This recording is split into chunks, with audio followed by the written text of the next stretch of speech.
This is Food for Thought, a podcast for all, but a specifically curated conversation for men and those that love them. Food for Thought is powered by the Brothers Brunch, which is an experience that focuses on three specific ingredients: cuisine, culture, and connection. The Food for Thought podcast adds to this experience as it's intended to be an expansion of one's palate that explores the human side of leadership, the reality of our relationships, the legacies we intend to leave, and other drops in life's proverbial bucket that provide men with the tools that they need in an effort to lean in as better husbands, fathers, and friends. Welcome to the table. This is Food for Thought.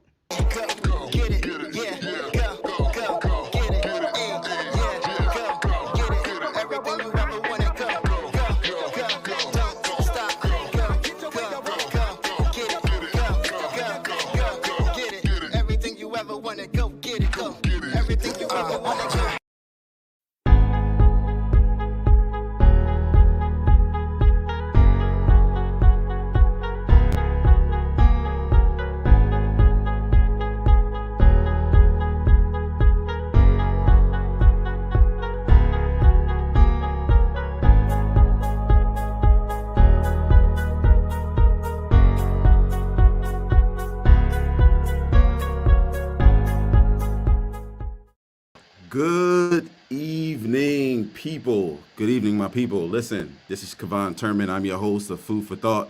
We have a dynamic show for you today. We are going to be sitting down with my boy, Derrick D. Reed. Man, listen, if you don't know him, you will know him very, very soon. I'm taking a deep breath because I'm sitting in my office.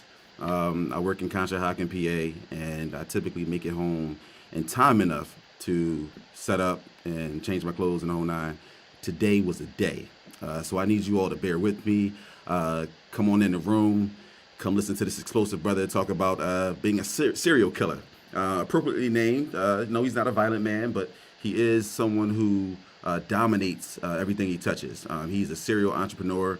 He digs in so many different endeavors, and I can't wait for you to meet him. Thank you for joining us. This is Food for Thought, powered by the Brothers Brunch. Remember, cuisine, culture, connection. Without further ado, we would like to introduce to the platform my boy, Derrick D. Reed.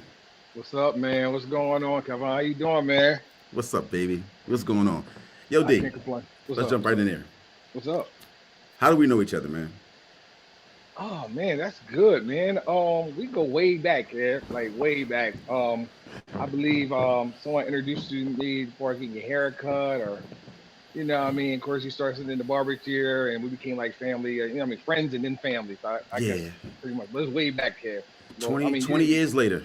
You didn't have no kids then. How about that? I did not have any kids. Man, I was a very different brother back then. Yeah. So, man, wow, it's a long time. Derrick. Wet and everything. Yeah, all of that.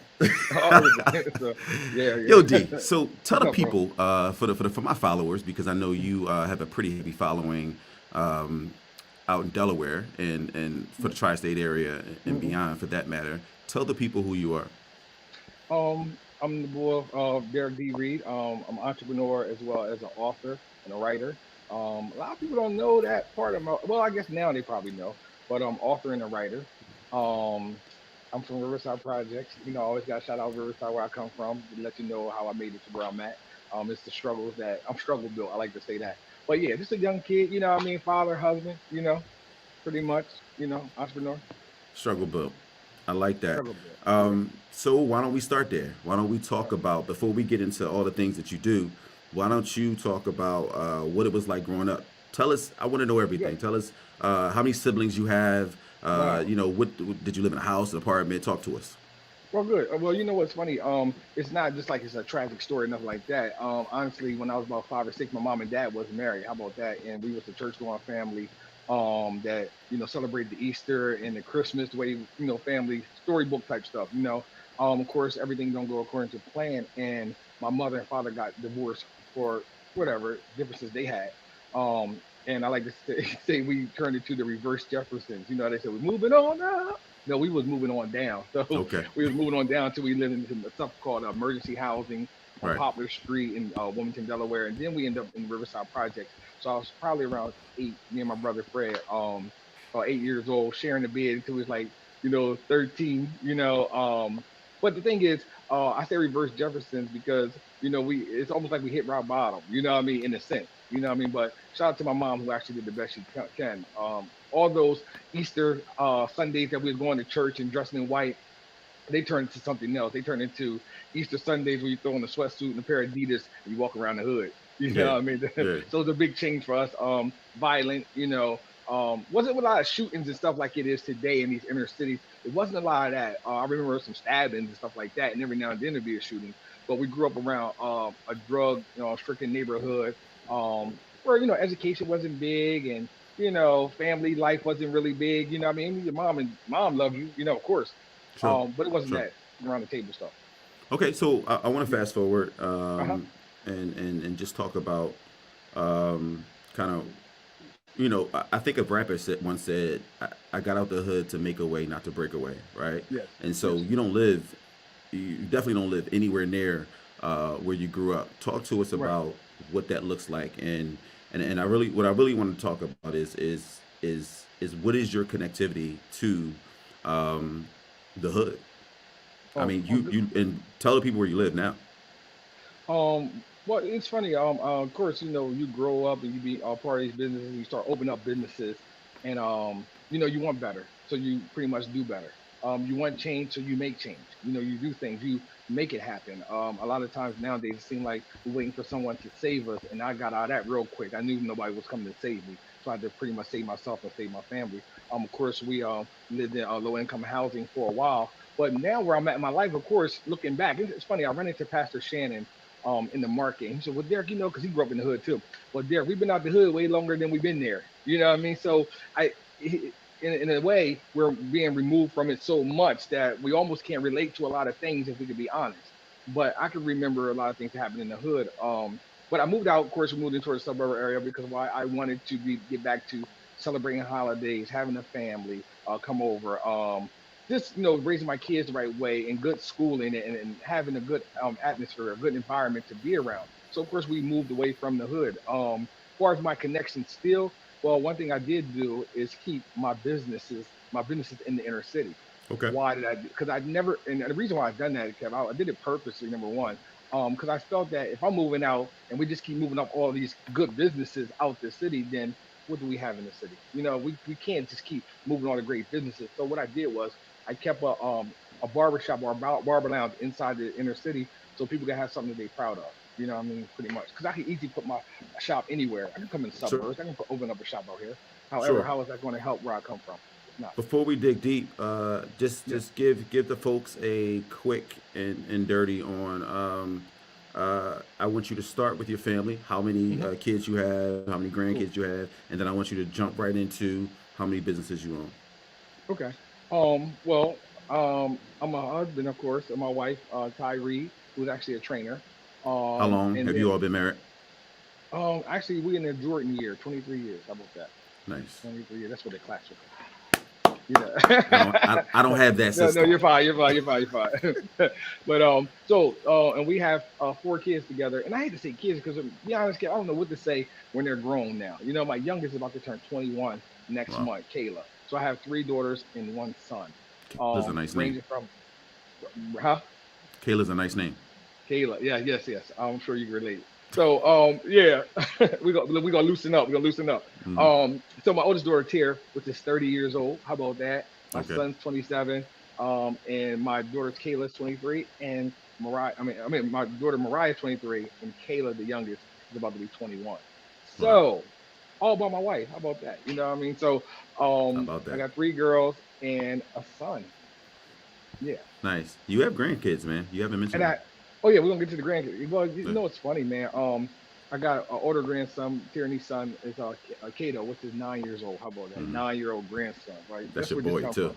That's my boy. That's my boy. And then fall right under that, we got Caspian, who's actually 2 years old. He's in his terrible 2 years. You know what I mean? So I got him, and then my newest grandson, who I never announced. This is the first time I'm announcing this. People don't even know. My Yeah. son just had a son Yep. named Azan. So, and he's probably Azan. a month. Azan and Nice. King Lee. So All yeah. boys. Oh boy. So I had three girls and a boy, but now I'm getting these boys. Here come the boys. Yeah. So which is Yeah. cool. I'm happy. Um, being a pop, which I embrace now, the word, Sure. uh, it's another love. It's a different type of love, and one day, Kevin, you're gonna get to experience that. Hopefully not One day. soon, Yeah, but one day. one day. But when you do, it's gonna hit you like a ton of bricks, and you've never seen it coming. You just never seen it coming. I Yeah, can't explain yeah. it. No, no, no. So, We got plenty of time. So we're about 11 minutes in. Talk to cool. me. How many businesses do you own? Um, Let me see. See, when you got to think about it. His Image Barber Lounge. Okay. We know everybody pretty much knows his Image Barber Lounge, right? A lot of my other businesses I really don't promote on Facebook because there's really no need. I own Easy Transit Transportation, and we do transportation for every occasion, from schools to airports to everything. And I had that business probably about 6 years.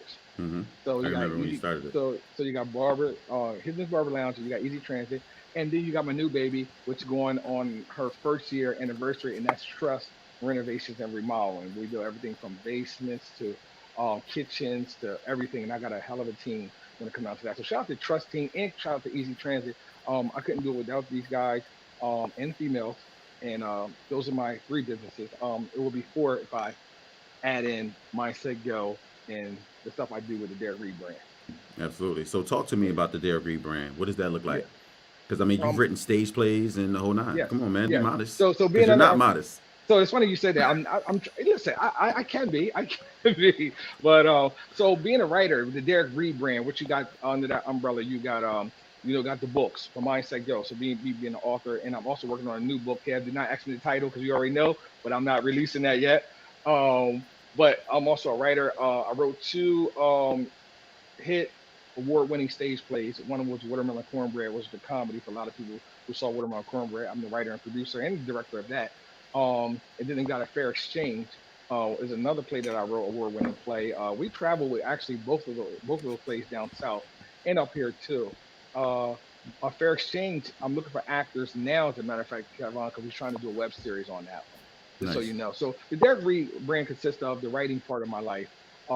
And also, I just added something to His Image Barber Lounge, and that's Mr. Image. Mr. Image is our mascot who actually going to be going to hospitals once we open back up with kids and doing a lot of our PR stuff. So yeah, I'm very busy, Kev. I'm doing a lot. Yeah, yeah, yeah. Yeah.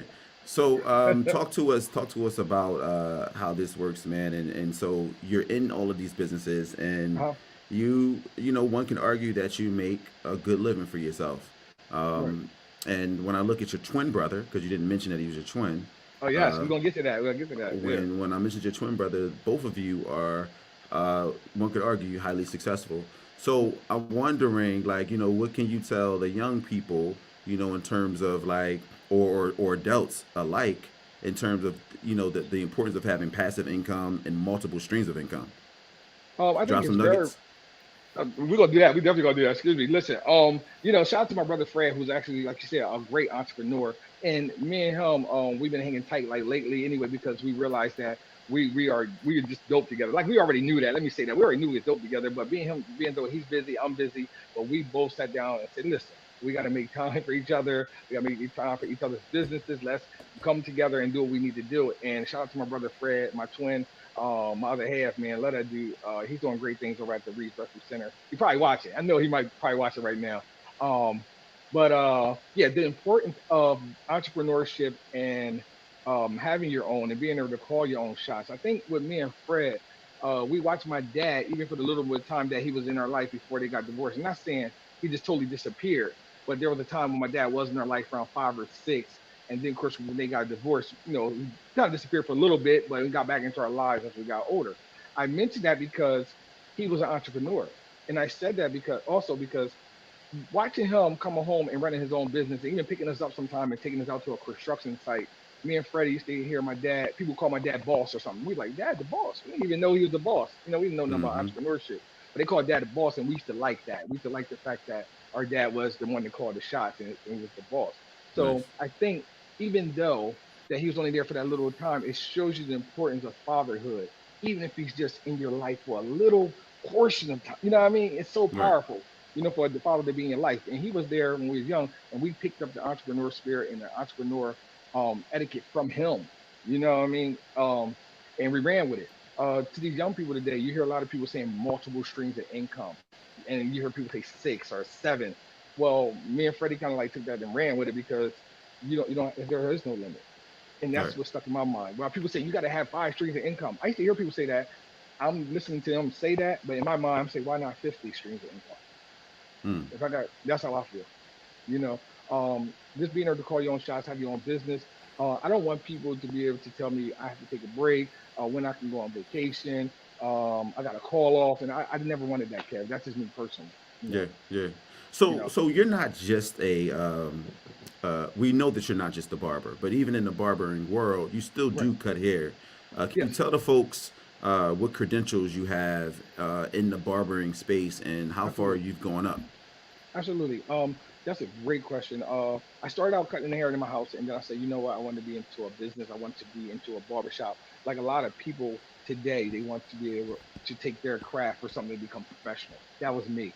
I became a barber, and then I became a licensed barber, a professional licensed barber. So I didn't stop there. I said, you know what? Maybe a time where I can't cut hair, or I may not even want to cut hair. Let me go ahead and get an instructor's license just in case there's some school they may need my expertise and I can go teach. So I went a step further and I became a barber instructor, and I got my license for that too as well. Let me say this clearly because in that field in the northeast part of the world, we don't take credentials real serious when it comes down to barbering and Talk, man, styling. talk. We don't take it serious at all. What And does it's that mean? sad. Are there barbershops where people don't have licenses? Absolutely. Absolutely. All Absolutely. right. So Throughout Delaware, in you know. situations like that, how does that work? Educate the people. If someone is in your barbershop and they don't have a license, does that mean that they have to be under someone with a license? Do they have Yes. to have anything? Yes, you want to be able to have a apprenticeship, to be under a licensed barber. That's number one. If you already done your apprenticeship hours, then you would get a permit because that permit will hold you between tests. Because once you get the permit, it signals that you have already did the hours and now you're ready to quiz out or to test out. Do you And have how do any you do that? data? Do you have any data regarding the people who get up to the apprenticeship piece but never take the test, Yes. even if you high And level it? um What's the percentage 90%. 90%. of people who will go as far About as getting 90%. all the hours and becoming an apprenticeship? And Or actually go on and getting their license and come to say, hey, D Reed, man, guess what? About 90% or more, a little in the lower 90s, or maybe it's up there. actually Yeah. get their license No, that don't get their the license? opposite. They don't get their license. Why? What's that about? And does it speak Um, to? I mean, does that fall on you in terms of mentorship, or is that like a personal thing for people to you got to have it in you to sit for that 100%. test? 100% is a personal thing, and it's kind of also what has been let slide under the rug a little bit. You know what I mean? On both parts, as far as the board and stuff like that, and even me. We'll get right back to that. Matter of fact, because even that, becoming a barber, becoming a licensed instructor, I actually became a board member of the state of Delaware. And after being on the board, I felt that it wasn't enough for me to just be on the board to help with the change. I need to be in that presidency, and I actually became the president of the board of cosmetology and barbering, This is for when I would that for drop a 5 years. clues bomb and a clap and all that, but I don't have all that. But Oh go yeah, ahead. yeah, yeah, yeah. So I became the barber, over this whole state of Delaware, the president of the board of cosmetology and barbering, where I learned a lot about this game and the credentials and why they don't come out, why what goes on, and those type of things. One of the things that was stopping a lot of people getting licensed because they was discouraged because they might have a record or criminal Hmm. record. You know what I mean? That's one. Another Can thing you may get a be. license with a record? Absolutely, absolutely. Okay. Now, okay, when I got on the board before I became president, I think the packet was probably like this thick Okay. of all the things that would keep you from getting a barber license. Well, of course, I got a hold of that packet, and they let me look at it and dissect it and go through it. And I said, nah, this can't be on. This can't be on. This can't be on here. Now it's probably half a sheet, and the only thing that's on there is pedophiles and stuff like that. But of course, you don't want everybody touching on your kids if they got those type of issues. You know what I mean? So we had to protect the children, and we Hmm. left that on there. But pretty much, you can still get a. I mean, in fact, I know you can still get a barber license if you have a felony. And one time, Kevon, that was stopping people, but not no more. You know what I mean? So, Hmm. and I say this every time I do an interview, someone asks me about the board. When I got on the board, I got a lot of slack from my own people. Why you on the board? But I didn't give a damn about that. But I knew that to make change, you have to be at the table to make change. And I knew somebody had to get at the table, which allows us now to have 2 apprentices instead of 1 under each licensed barber. And now it doesn't matter if you got a felony, you can still get your license. So Do there's you no have to be at the excuse. table, D? Like, do you have to be at the table? I think I have a problem with always feeling like we have to be at these, proverbial tables, right? Yes. I would imagine that it's a bit of a situational, if you will. Mhm. But like, Yes. why aren't we building our own tables? Why aren't we building our own Mm. systems and our own things within our community? I mean, Well, we have the knowledge, we have the bandwidth, we have the talent. Man, boy, do we have the talent. Why aren't we yeah. building our own? I think it goes right along with what we're saying about being at the table. You have to, not saying everybody got to be at the table, but somebody need to be at the table to learn how to table. You know what I Systems. mean? Yeah. That's number one. Yeah. Hold on, I'm gonna turn this. Still here? Mm-mm. Hold on, we're going out. You can still hear me? Yes, it's different, but Hold on. I think somebody ended up calling in. That's why you can hear me now. okay. Yeah. Okay. So for the most part, somebody has to be at the table. Hold on. It went out again. Can you hear me now? I can hear you. Why I can't hear you? Hold on. Hold on.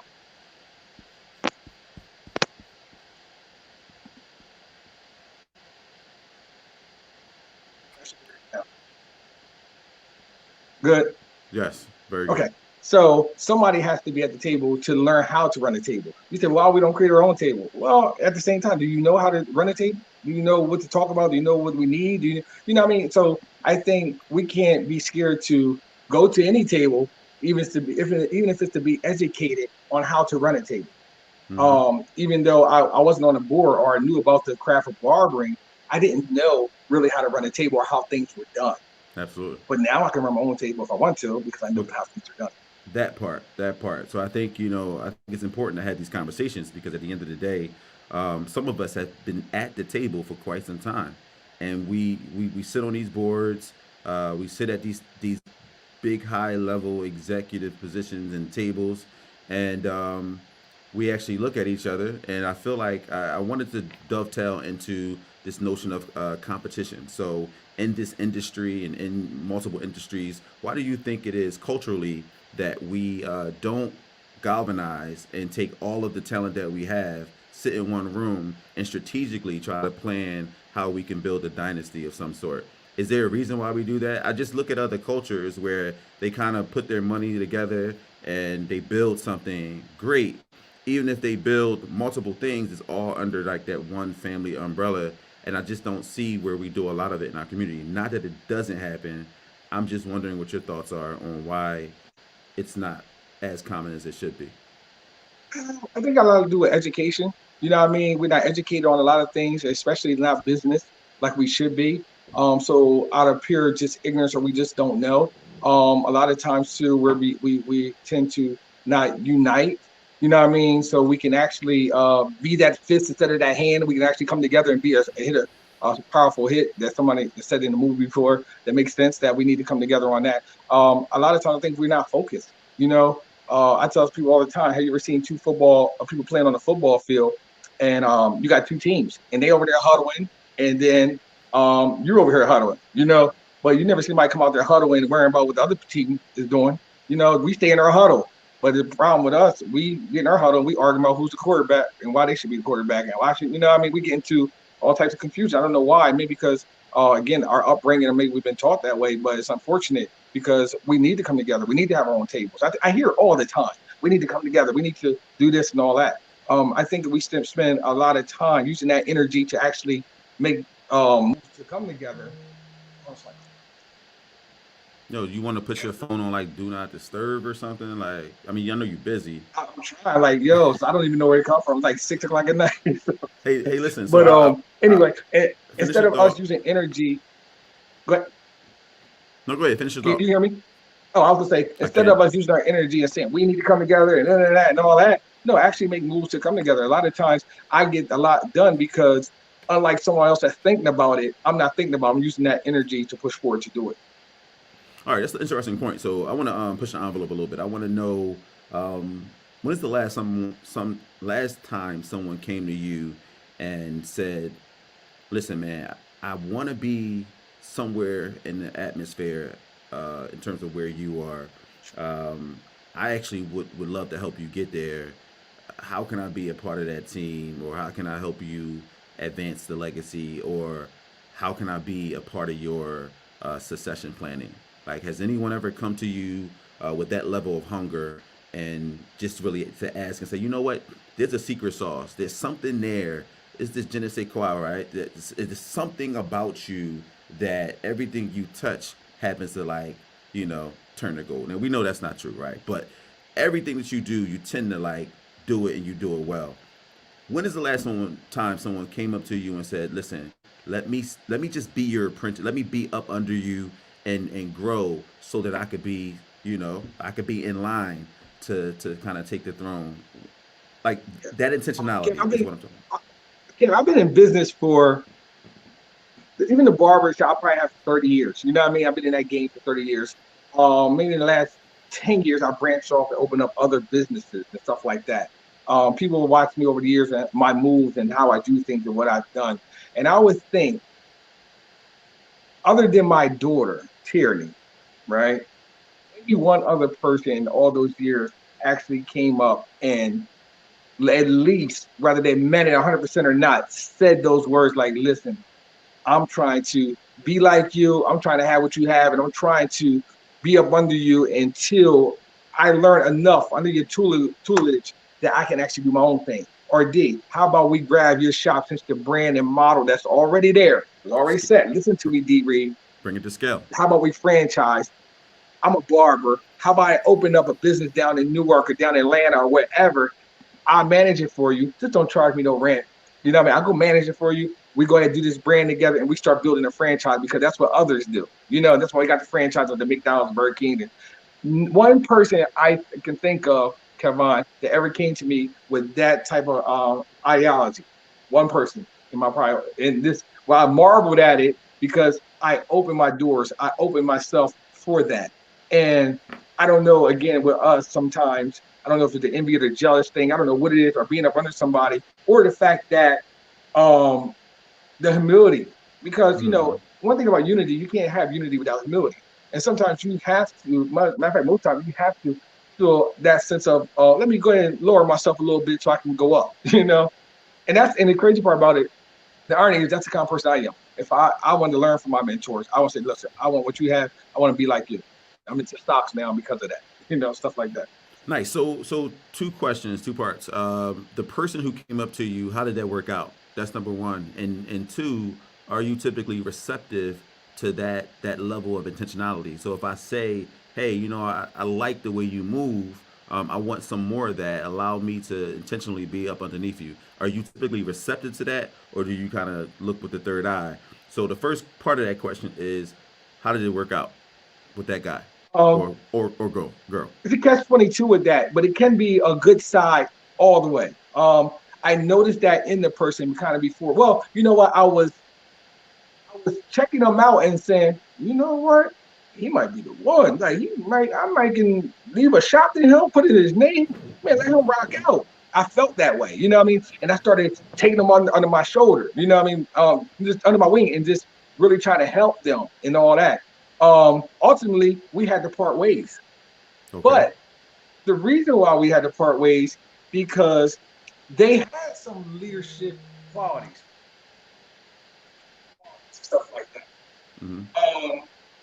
And the problem is, they wanted to do their own thing under my leadership. Good.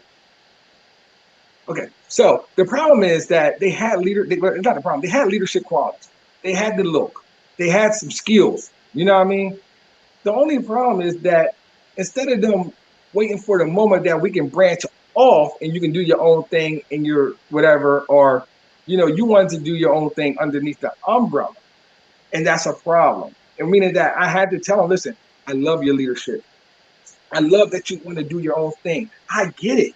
But when you're trying to make king moves, you got to have your own castle, period." You know what I'm saying? So what happened is, because if you're trying to make king moves in another man's castle, he doesn't look at you as being a leader no more. He look at it as it's translated to disrespect. And as a king in the castle, I have to check that. Now, to save the relationship, we're going to have to part ways because I admire that you're a leader. I admire that you want to do your own thing. So you're telling me that you need to have your own shit. You know what I mean? So I had to part ways just on that. I admire everything about you. We're going to part ways so I can save our relationship. Now, that person's actually doing well, and I'm so proud that they got their own thing. You know what I mean? But they learned, and now they calling me and say, "Hey, I see everything that you're saying." Right, right. It's funny. I love that you're being so transparent about it. Of course, we have these conversations. But what I hear you saying is that sometimes in life you have to lose in order to win. And in this case, you had to lose someone that was good, someone that you really did see partnership with. Like we both can win. But you had to lose that person as a partner in order to win inevitably for friendship. And so I want to dovetail into friendship, but let's stay here for a moment because I think oftentimes, we're premature in how we move, and I really want us to cultivate that because, and we'll just speak in hypotheticals, right? Where you have someone who comes comes around at the right time and they see the glory, right, but they don't really know the story, and you recognize that there is a process to this thing, Yes. right? You recognize, like, look, I muscle from the muscle, I did it all so that I could pave Still the doing it for the way. muscle. I'm sorry. Still doing it for the muscle. But Yeah, yeah, yeah, yeah. But they don't realize how they don't realize the operative word is access, right? They don't realize that being aligned with you creates a pathway and access to certain things and enlightenment and this is attainable. Access is so important. And so I really want you to just touch really quickly because we got to move on the notion of when we have a good thing, right? When you're under someone's tutelage or you're over a body of people, the importance of that conversation, the importance of saying, look, I see in you, hell, what I wish I would have saw in me, right? And I can pour into you, I can affirm that you will be X, Y, and Z. However, right, these are some of the things that I just think you need in order to be dynamic when you get there, right? Do you think we'll ever be able to have those conversations and for this mentality to change, or do you think as a culture we'll always want our own by any means necessary? uh, we're going to have to learn the teamship. We can't keep just talking about it. We're going to have to learn the importance of teamship, and you're going to have to learn the importance of a unity. You know what I mean? And relationships. One of the biggest things that I contribute to any of my success is also relationship building, where you got to have mentors. You got to be able to listen to these people. You got to have leaders. Everybody can't play the same role. You know what I mean? It's just like a body. You got to have a head, you got an arms, you got a legs, and you got to figure out which part that you play. You have to figure out what do you play, and you got to play that to the fullest. Let me tell you something. The hand is not more important than my leg. And I mean, you may feel that this person got a higher position, but your role can be just as important, you know what I mean, as any other section of this body. You know what I mean? And a lot of times But that part, D, go it's ahead. it's that part though. It's that part. It's so anything with two heads is a monster. We can recognize that, right? Anything with Right. two heads is a monster. We both can't be the head. But like, how do you play your position? Like, what is it? Do you think it's an age thing? Do you think it's a maturity thing? Like, when did you It's simple. realize It's that you simple. just gotta go ahead? Ego thing. It's the ego. Ego. It's the ego thing. And the fact that, sometimes, if you don't have the vision yourself, somebody got the vision. You know what I mean? And it seems like if this person, Kev, you have the vision, and I see that you have the vision, I see that you're a visionary, and I see that things that you've done and what you have reaped in rewards from the risk you've taken, for the chance you've taken, and from your planning, then I can't help but want to be under you. That's how I get down. And Kev, listen, we have talked about many business adventures and stuff that's coming up in the future. But Absolutely. listen, Kev, you the leader, be the lead. Listen, if I'm the And leader, then I'm going to lead. D, I'm glad you said that because we are working slowly but working, right, on something that could be really big. And one thing I noticed, because you tend to dominate the spaces that you're in, right? You when it's natural, it's natural. You're a leader. When we do our workings, right, and our write ups and the whole nine, we know each other's strengths, and it's music to my ears when you say, "No, Kev, I'm gonna let you take the lead on that." And I'll step back and be like, all right, D, well, you going you're gonna drive. Exactly. And it's that part though. It's getting to the point where we can work collaboratively as a community and really say, "Wow, man, I'm dope. I know I'm dope, man." But in partnership, we're about to crush it. I want us to do better because I feel like sometimes you're literally it's like you got a his image here, then you got another barbershop right across the street, then you got another barbershop right down the street, and I'm just using barbershop as an example. And yet we could have built the whole we could have bought the whole block. We could have we could have bought the whole block. Right. We could have bought something larger. And I mean, Exactly. you know the conversations we have. So I'm just Right. curious as to, what's going to shift that mindset. But speaking of shifts, we got to shift. We got to move on. I want to talk about, Sure. we talked about partnership. I want to talk about friendship. Do you have a best friend? Again, Do you have a best friend? do I have a best friend? Yes. You know what? It's funny. I was thinking about this the other day, Kevin. My earpiece went out, so I'm just hearing you straight from the phone now for some reason. Okay. So, I have best friends. I got people that I consider my circle, and then I got people that I consider my corner. I got my corner people, and I got my circle people. I think the circle is good to have, but the corner people are necessary. That was in the book. So if you don't know, Derrick is the author of Mindset Go. I actually did read the book. Don't remember what chapter it was. Was it chapter 4 or something? I don't know. Where you talked about circle people and corner people. Can you break that down for the folks? Say it again. You know what? We're not gonna do this tonight. I'm sorry, Kevin. I just went out. I said you are the author of the book Mindset Go, right? Correct. And I don't know if it was chapter 4 or not, but I did read the book. It was a chapter where you talked about circle people and corner people. Can you tell the folks about that? It's funny. I was watching a fight one time, and this is pretty cool. I was watching the fight one time. It was Mayweather. As long as you can hear me, we good. And Mayweather was coming down the aisle, getting ready for his fight. And I noticed that when he came down, he had an entourage. You got people that was there for him, people that he take care of. You got people that was just there flicking it up to say that I'm on TV with him going down the aisle. You know what I mean? And all these people's coming down, noisy, loud, whatever, right? But I noticed something. They were the circle people. All the circle people. You got people that's around you, that tell all your business. You know what I mean? You got people that just with you because they know you or know your name. You got people that saying, I just want to tell people I'm with him because I know him. I'm just with him because he's taking care of me and doing some stuff. But I noticed one thing. When he got to the serious part of this event, it was getting into that ring, those people couldn't come with him. Not near one of them people that came down the aisle, none of them. Because they hold up the rope and then he steps in. And then the most important people are in that ring with him. And he's going to need his trainer. Cut man. And this cut man. The cut man is there to, when you go out here and make a mistake and get hit in life or get hit in the ring, he cleans you up.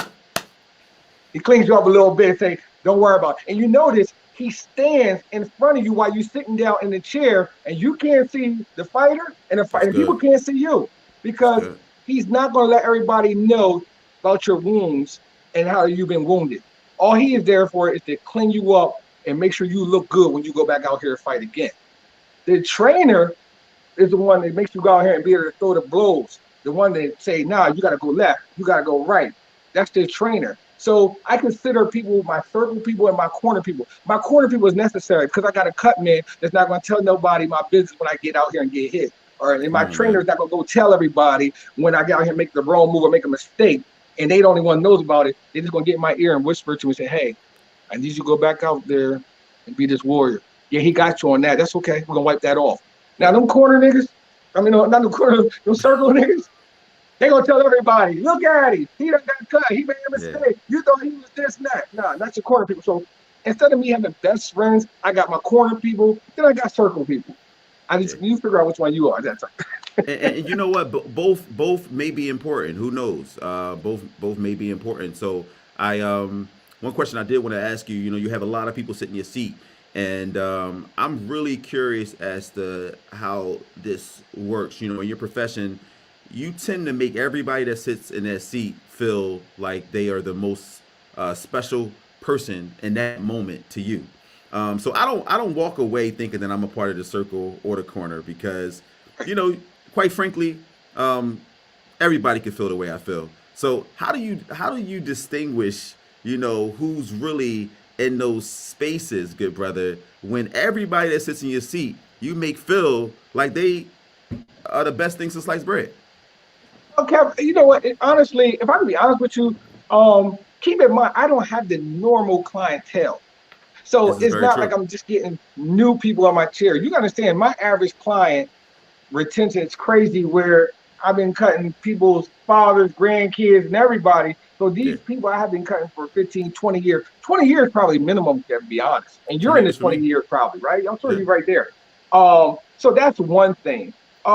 Is there a business aspect to service and making someone feel that they're getting experience and they're getting their money well spent? Yeah, it's a part of that. I get that. What's separated is the intimacy. The intimacy of when we sharing into things about you that's private, and I'm sharing about me that's private.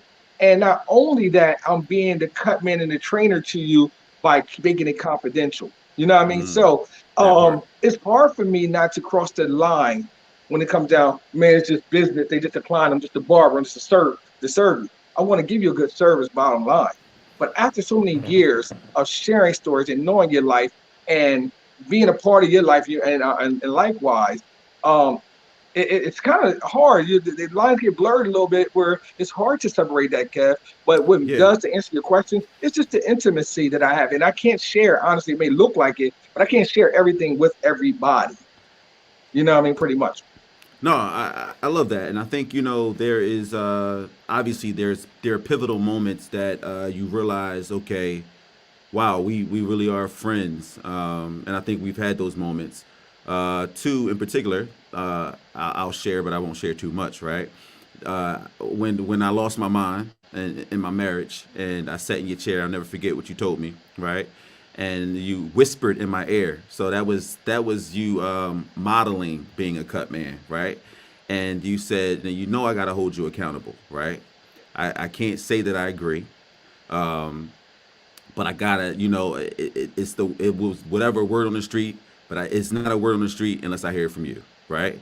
And so you looked me in my eyes. I said, yes, it's true, and there was no judgment, but you said, look, I love you, and let's talk about it. And it was a normal haircut with an explosive conversation. That was one piece, and that was a very, very trying time in my life, right, where I was broken to the point where, had you said the wrong thing, it probably would have ruined our friendship, right? I can't hear you.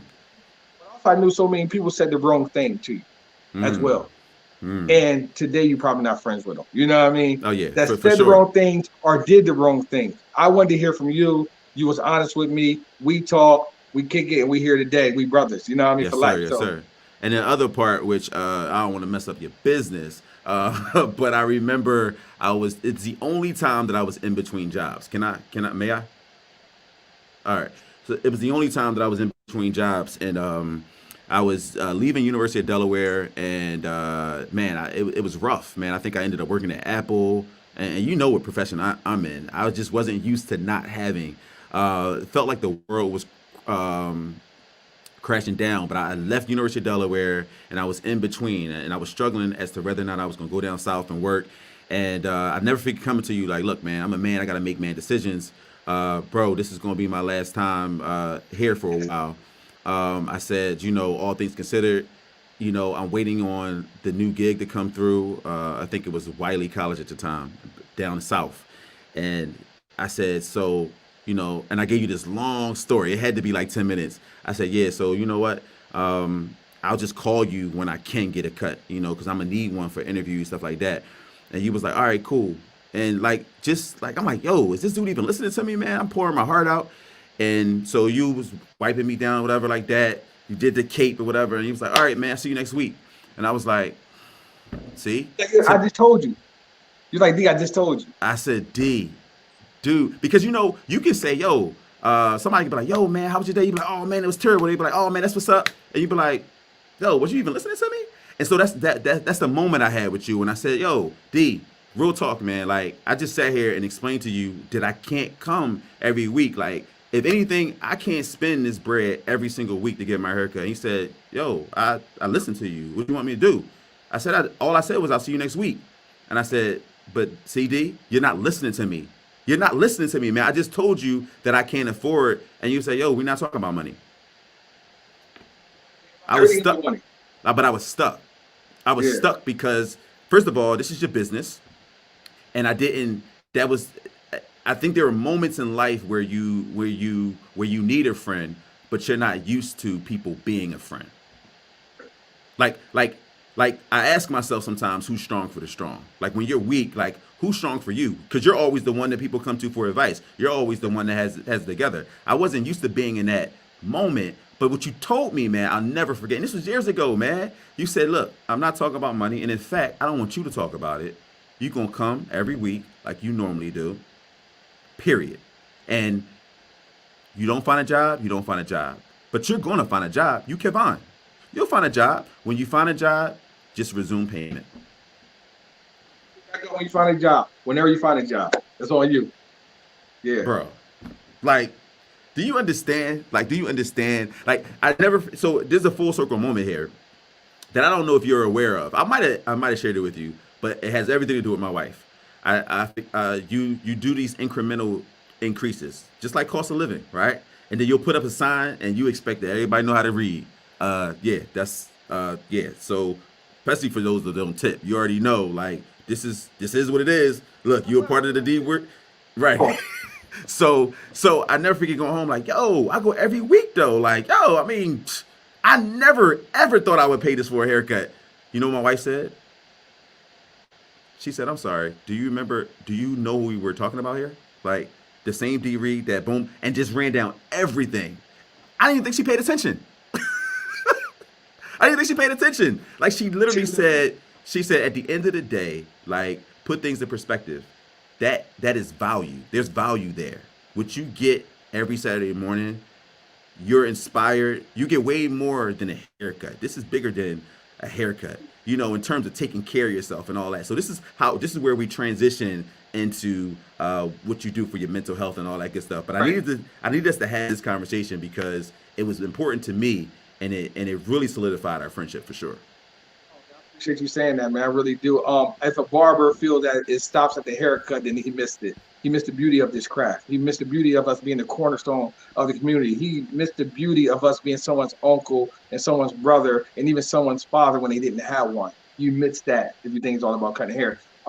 Again, I'd say that we have a couple of things we have to protect in our community, which we own, and that's the beauty salon, the barbershop, and the church. You know what I mean? And we must preserve that. We must protect that and make sure that it still have integrity and character, and make sure it is respected, because it's more than just, like you said, cutting hair. I would feel crazy if my client had been with me every week rocking out, he lost his job, and I say, okay, well, I understand that, and don't owe me nothing. Listen, you better make it to that appointment come Saturday 8 o'clock. You know what I mean? I better see you there.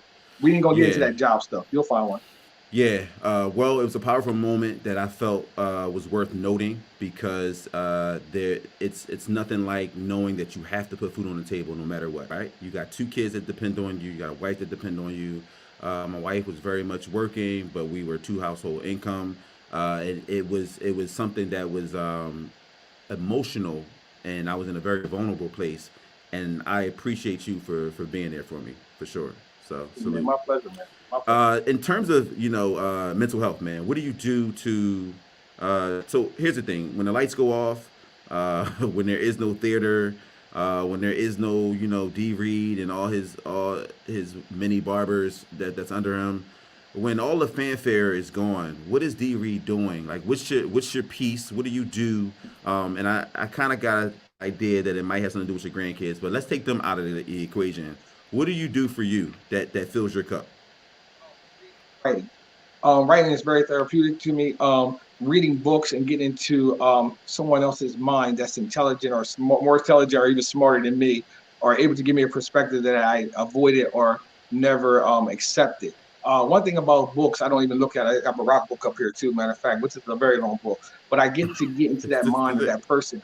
The crazy part about it is, like, we took away the I don't even know if we ever been known for reading in the first place, but we have to read. You can't take away that. You have to read. If you want to know about stocks, you want to know about real estate, you want to know about barber, you want to know about music, you know that these people that wrote the book, that's their mind in a book form.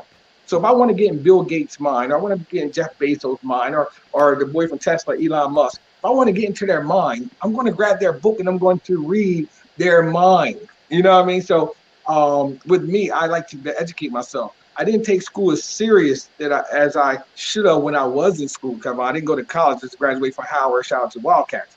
I graduated from high school, but I didn't take school serious. And it's funny, now that I'm out of school and I'm really understanding the importance of education, I'm falling in love with the things that I should have done, and that's reading and writing. Hopefully my daughter teach me meditation. I do meditate on my own in the car, but my daughter actually made it a part of her life. So that's something I want to get into next, really deep meditation for, personal reasons. You speak on mental health. Yeah. Mental health is real. It's real. And a lot of times we don't even understand that some stuff that we're going through because of the mental health issues, So I'm glad we're doing this. So look, we're 51 minutes in. I want to, be good stewards over this time here, right? So I'm going to do some rapid fire questions where I'm going to ask you some questions. I mean, you don't have to answer them super rapidly, but they're meant for you to just kind of go. So quick, I'm just like, pretty quick.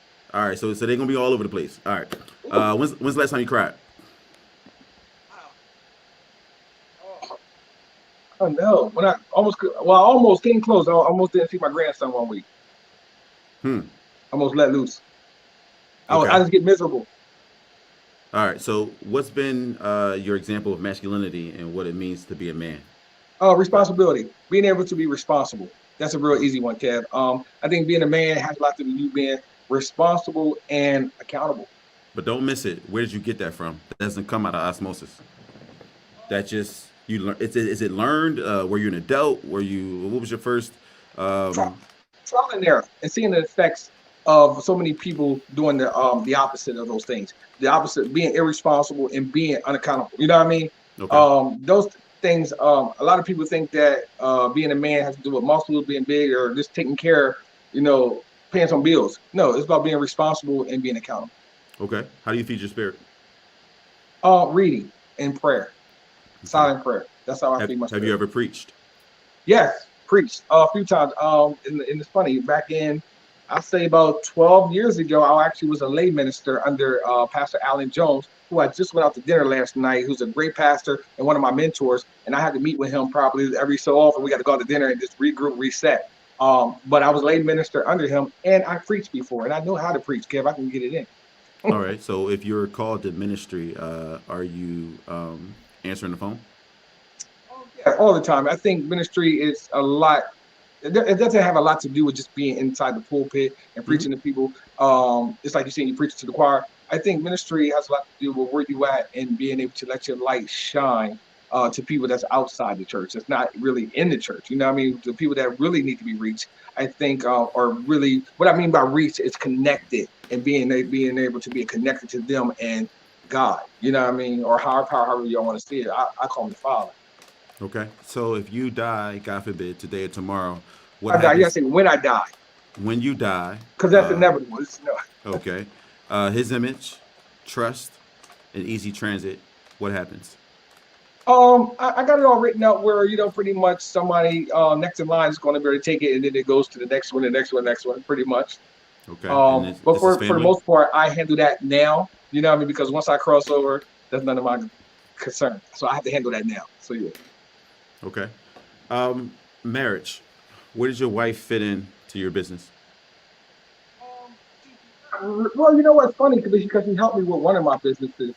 When I need her, like for the transportation, she really helps out because she's busy doing the training. But when it comes down to that, she's not cutting no hair and she's not doing no construction work. So if I need her, when it comes down to easy transit, pretty much, yeah, she helps me there.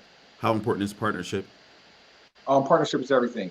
And it's not even the fact that they have to go to work with you and stuff like that, but just being supportive and understanding your lifestyle and understanding your commitment to get out here and succeed and also be able to take care of them. Partnership is everything. It's not just about a person's, you get so old, you get older, and thank God my wife is a trainer who just got a sick body, but it's not about looks all the time. It's about intelligence, being able to feed your mind and have a great conversation, and also have goals and stuff like that. Do you ever feel like you have too much on your plate? Okay, so Sometimes how I are do we? feel that way, um, but I don't like to think it that way because honestly, I'm different, Kevin. So if I think that I feel like I got too much on my plate, I add more on my plate. It's like it's like putting weights on, put more weight on that thing. I want to lift that too. So I try not to think that I have a lot on my plate because I add something else. Interesting. Were you bullied, popular, or somewhere in between growing up? Um, I think I was somewhere in between and became popular because during my high school year, um, I was in the music business. So I was traveling and opening up for people and being on Apollo with my brother for you. We was singing. We kind of skipped over that a little bit, but I became some teenage little star, by being on TV singing with my brothers. So yeah. So, last question that I have for you is, and then you're gonna ask me a question. Which child is most opposite of you, and what have you learned from them? Is the most opposite of me. Hmm. My son. I I think my do. son is, and it's a good thing, honestly.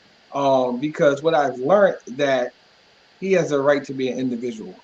He has the right to do what he feels that's right for him. And even if I came to the point where I disagree with it, I have to respect it and look back and say, you know what, that's who he is, that's what he want to be, and that's what it is. Of course, I would like my son right be in the shop with me cutting hair or running one of the businesses. It's fine, but he's choosing to. He's in the arts and stuff, so I let him be him. So I learned that it's okay to be you. Awesome. You you disappointed me today a little bit. Yeah. Yeah. Why? I don't understand why you. I mean, you do more than three businesses. I know that for a fact. And so you're being modest, and you didn't even mention your podcast. Well, Kev, I'm gonna be honest. I do that on purpose. When I'm on people's podcasts, I try not to mention. I mean, I got my backdrop right here. That was enough, right? But Well, can you tell us more about the backdrop and what that means to you? I mean, your daughter's on it with you. backdrop is the backdrop from our podcast, Cuts Convo and Coffee on Tuesday nights on Facebook Live. We had Instagram this week, and Instagram blew up. It was crazy. So So just so you know, we put it on Instagram this week. Me and my daughter decided during the pandemic or during our quarantine time that we can do a podcast together. Let's talk about the hair business, but also let's talk about what goes on behind the closed doors in the barbershops. Again, I just purposely don't mention it when I'm on other people's podcasts as a shameless plug. However, my Cuts Convo Coffee is me and my daughter's podcast each and every week, and we love doing it. Kevin, we love being able to talk to people yeah, and educate them and being as transparent and authentic as possible. sure. So thank you for Um, mentioning that. no, it's my pleasure. That's what it's all about, man. We brothers. But the thing is one thing I want people to know is that we do something together every single year. I think we're on year 5, where we call it cuts and combos, where literally the brothers brunch and the D Reed brand we collide and we have something in his barbershop. We recreate the barbershop and we have a good conversation. We did it before LeBron started doing it. We have a conversation amongst men and we have great food and always great gifts for the brothers. Ball is in your court, brother. What questions do you have for me? Kevin, first of all, I want to say thank you for having me on the show. I really It's my appreciate pleasure. this. This was fun, man. I think I try to be as transparent as possible, other than the podcast, of course. All right. Kevin, my question to you is where do you want to take your show? Because I see it bigger than even what you're doing now as a podcast. How far do you want to take Food for Thought? And on top of that, I was thinking about your name, the Kevin Turman Show. That came to my mind, Kevin Turman Show. Well, I'll work backwards. I don't think I like my name that much. I own it, but I don't think I like it that much for it to be the name of any show. And if you notice, anything that I do, it typically doesn't have my name associated with it purposefully. I will say that I think I want to take this wherever God wants it to go. That's a generic answer, but you have to trust that I'm so excited about talking to people. Like I have full control over the narrative. I have full control over, being able to talk to who I want to talk to, how I want to talk to them, the content.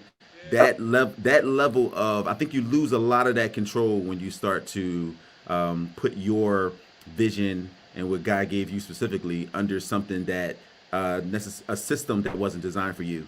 So for me, I'm okay with Facebook. We're streaming live right now on Facebook, my page, Facebook, The Brothers Brunch, The Brothers Brunch YouTube channel, and Dope Dad's Facebook page. That's 4 pages. That's enough exposure for me, to be honest with you. If God wants to expand my territory, then I'm here for it, man. I love doing this, but I will tell you, it doesn't pay the bills, right? So, like if God wants to, open up the door where I get sponsorship and which is all doable, in this world. Kevin Turner show. Hey, I'm not claiming it, but hey, I accept it in the spirit in which it was given. How about that? Any other questions before we close? No, sir, man. Again, I just want to thank you for having me on the show, man. I really appreciate it. I knew it was going to be fun. I knew you were going to ask some very challenging questions, and I think I let a few things out the bag. However, the only thing I didn't let out, and I will let out on your show, is my new book that's coming out, and I will let you know when I'm ready to release that title. Nice. Well, you've let me read some of it, so Sure. I think it's amazing. I think it's jarring in a sense, but in a good way. I think Good. you're going to get a lot of people's attention. But that shock factor is always a good thing. All right. I appreciate you, man. I'm going to put you into the green room. Hold tight. I'll be right back. You were listening to Food for Thought. We appreciate you, man. If my energy did not come across as explosive as it normally does, I do apologize. It has been quite the taxing week. It's been crazy. A presentation beyond presentation. I've done a lot. I'm not complaining because God is good. Thank you for joining us. We really appreciate it. Derrick, man, is my man's. More than just my barber, more than just an entrepreneur. He is a father. He is a friend.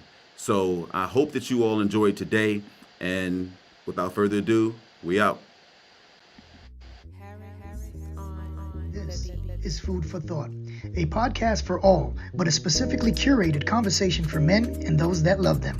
Food for Thought is powered by the Brothers Brunch, which is an experience that focuses on 3 specific ingredients: cuisine, culture, and connection.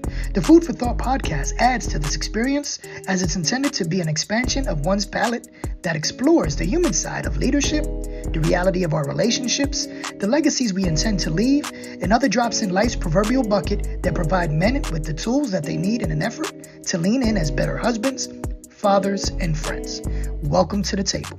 This is Food for Thought. Get it.